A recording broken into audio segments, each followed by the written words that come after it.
Hello agents, in this video I'm going to be showing you my Lone Star build. It's 6-piece classified. I've had a lot of requests to show this, so here it is. It's on screen now. As you can see, my firearms there, 9,571. I've done no stamina, no electronics, just full on firearms pretty much. Before we go into my build, I'm just going to talk you through the Lone Star build for those that might not know what it does. So for 2 pieces of Lone Star you get 100% ammo capacity. For 3 pieces of Lone Star you get the 8% LMG damage and 8% shotgun damage. And the 4-piece Lone Star gives you the talent Lone Star, which is when the weapon is holstered it is instantly reloaded, and I really do like that talent. The set bonus 5 gives you an extra 50% ammo capacity, an extra 12% LMG damage and 12% shotgun damage. And then the 6-piece bonus is the talent Berserker. So when a weapon has 50% of its magazine remaining in combat, there's a 75% chance to receive a bonus that activates when the final bullet is fired from the current magazine. And once activated, the magazine is instantly refilled. Weapon damage and fire rate is increased by 30%. The bonus is cancelled by reloading, swapping weapons or exiting combat. So that last talent there, I've done something with the magazine that I put on my guns to make that really come into play. But yeah, that's where we're going to go now. We're going to have a look at the guns I use. I use 2 big Alejandros. I like LMGs on this build. Shotguns are probably good as well, but I go with LMGs, and I use the 2 big Alejandros there. Now the weapon mods don't really matter. Go with what you want. I've got a Pro Red Dot sight and Amiga suppressor there, but the one that matters is the magazine. So most, and even myself, used to run always an extended magazine, but thinking back to that 6-piece talent, you got 75% chance of, once you've used that last bullet in the clip, that it just instantly refills, and you get that extra damage buff. So you kind of don't want an extended mag because you want that to happen quicker. So I'm not bothered about that. So I was thinking, what other magazine would I go for? Was the heavy magazine spring, because it gives you rate of fire.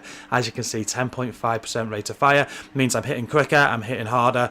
It's good. I'd strongly advise that. The others are entirely up to you, and it's exactly the same on my other big Alejandro.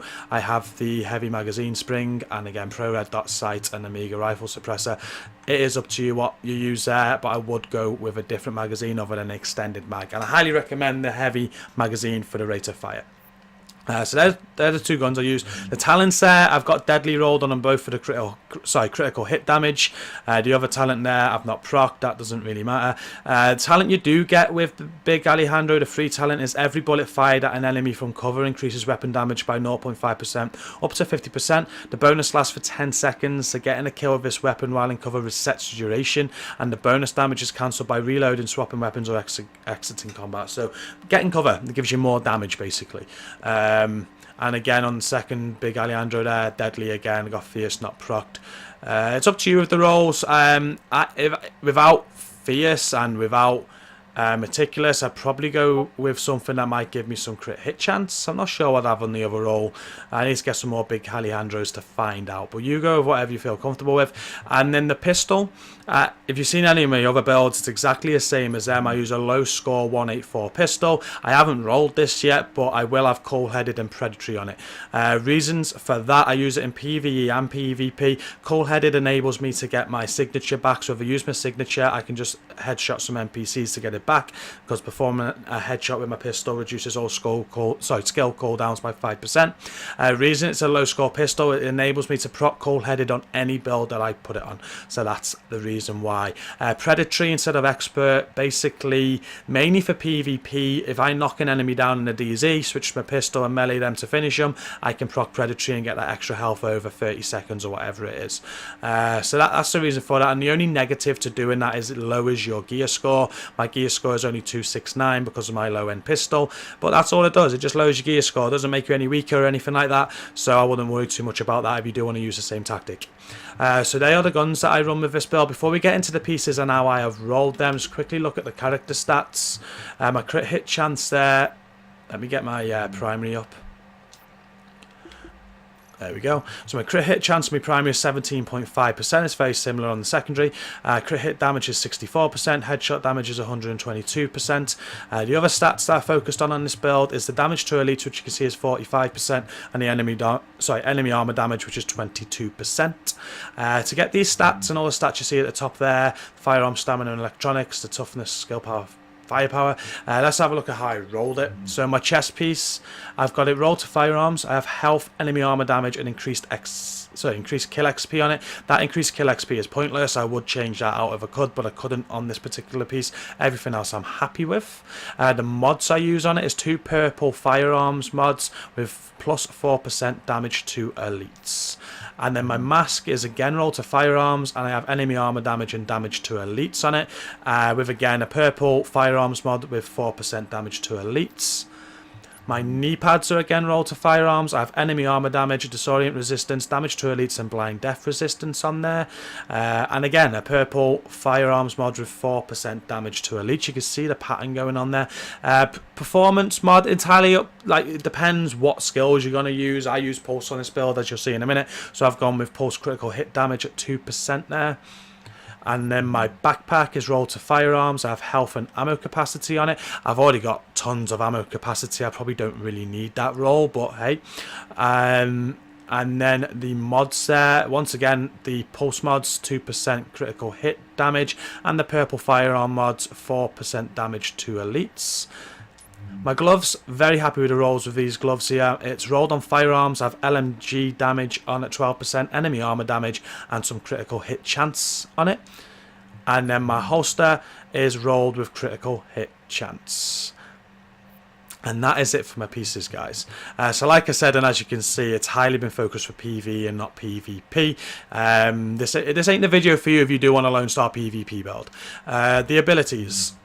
So as I said, I run with pulse. You just change the performance mods for whatever else you want to run. Like a lot of the time, and you'll see on my other build videos, I run with a support station for an extra med kit, in which case I would change the pulse mods out for something else. But for this build in particular, I use a pulse, so I've got them, and I use the tactical scanner mod on it, so damage is increased when attacking any hostile targets identified by the pulse scan. And I'm running the booster shot, so I can temporarily increase my damage and damage resistance for the affected targets, in addition to the normal healing effect. I've got no skill power on it. These aren't that important at all, guys. I also run with a recovery link, but I'd switch that up for whatever tactics we're doing during a mission. The talents I'm running here, the only 2 important talents for me is Combat Medic and Critical Save. I use them on pretty much any build. I always run in a team, so Combat Medic allows me to heal my teammates by using my own med kit. I think that's important. Critical Save gives me some damage resistance. If I get low health and I hit med kit, I have that 20% damage resistance for 10 seconds. That has got me out of so many sticky situations. It's very important for how I play in my playstyle. The other 2, these aren't that important. I've gone for what on the move. Reason is I've trained myself to always kill while moving, because it'll reduce the incoming damage by 15% for 10 seconds after every kill. So if you're like that as well, you're always killing on the move, that's a very good talent to have there. And then I have one is none. I'm aiming for headshots, and if I headshot a hostile, I get 50% chance of not consuming the bullets. But they're not that important. Whatever your preference is, we all have different preferences when we're building builds. But these 2 here, I highly recommend, especially if you're running a team and you want to be good at low health. Like I'm very good at being at low health. I managed to stay alive.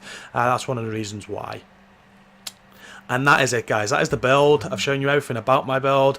I hope you've liked this video. If it has helped you, please do hit that like button. If you want to subscribe to my channel, click on the subscribe button. I do a lot of Division content, and I release videos every week. I also stream the Division regular, and it's always helping my subscribers. So I help you with whatever you want help with. I can do anything on this game. I have a crew that can get you through anything. So do check out my streams. I stream pretty much the Division every Saturday. That is my day for the Division, and we get loads done, so please check that out. Hit subscribe if like I said, you do want to get involved, and turn on notifications if you want to know when my videos drop and when I go live.